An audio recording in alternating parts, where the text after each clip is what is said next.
What is the structure of present perfect tense?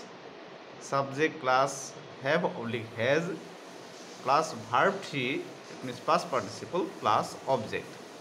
So I have written a letter. In the sentence, I is subject, have is here, so auxiliary verb, and written is past participle, verb past participle, a letter is object. So if we write I have a dog in this sentence, I have a dog, so this is not present perfect tense because there we missed verb 3. It means past participle of the verb. So therefore, so we have to see the difference.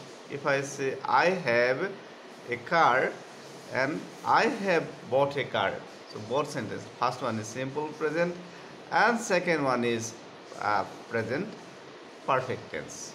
Thank you very much.